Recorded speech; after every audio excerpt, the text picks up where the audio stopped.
Los aprendizajes esperados de este video son que los estudiantes sean capaces de reconocer y reflexionar acerca de las consecuencias sociopolíticas que produjo la Guerra Fría en América Latina.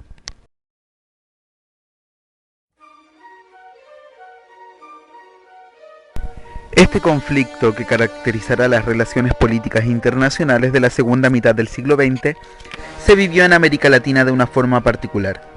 Después de la división del mundo en dos bloques, nuestro continente quedó bajo la esfera de influencia norteamericana. La firma del Tratado Interamericano de Ayuda Recíproca, TIAR, el 2 de septiembre de 1947 y la creación de la Organización de Estados Americanos, OEA, el 30 de abril de 1948, zanjaron la política de los Estados Unidos con nuestra región. Sin embargo, fue hacia mediados de la década del 50 cuando la presión de Estados Unidos sobre el continente se hizo más presente y constante. La participación norteamericana en el derrocamiento del presidente Jacobo Arbenz en Guatemala en 1954 fue el primer indicio de la forma en que se viviría el conflicto, aunque solo con el inicio de la Revolución Cubana y la declaración de Castro en 1961, la Guerra Fría se extiende por todo el continente. El desarrollo de la doctrina de seguridad nacional instaló la idea del enemigo interno, que se expresó en un fuerte anticomunismo. Los militares y las policías de América Latina fueron formados en cursos que potenciaban estas ideas, con el fin de aplacar el avance de los procesos revolucionarios.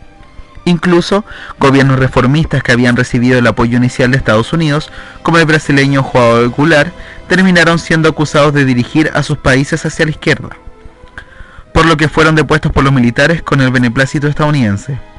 De esta forma, en toda América Latina se radicalizaban las posiciones de los sectores políticos y sociales en pugna.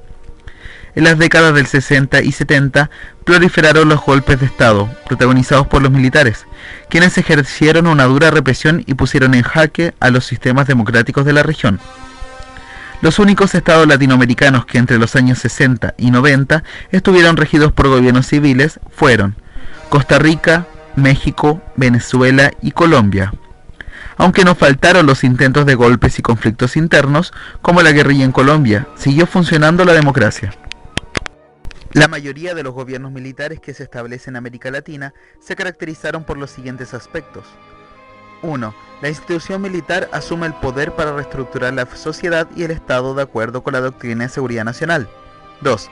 Eliminación o reducción drástica de la actividad política, prohibiendo a los partidos políticos, clausurando el Congreso y evitando la competencia electoral pluralista. 3. Se busca eliminar la participación de los sectores populares en política. Se controlan los medios de comunicación mediante la clausura o la censura. Se persigue, encarcela o exilia a los oponentes políticos, considerados como una amenaza para la seguridad interna del país. 4. Los militares no movilizan a sus seguidores, ni crean un partido político, sino que integran a individuos e intereses privados al régimen. En el otro extremo del mundo, Latinoamérica, llama la atención a lo largo de estos años el predominio de lo militar sobre lo civil, motivado por intereses oligárquicos. Los partidos únicos, los estados policiales, las dictaduras constituyeron gobiernos. El temor a los partidos de izquierda hacía abortar cualquier veleidad sospechosa de filocomunismo.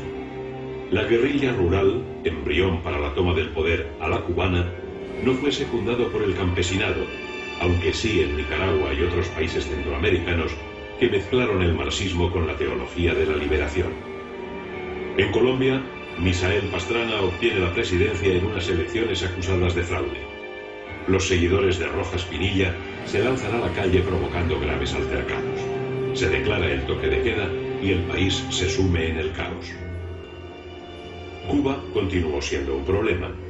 Castro atravesaba dificultades en 1971 y palió su escaso margen de maniobra económica uniéndose al Comecon.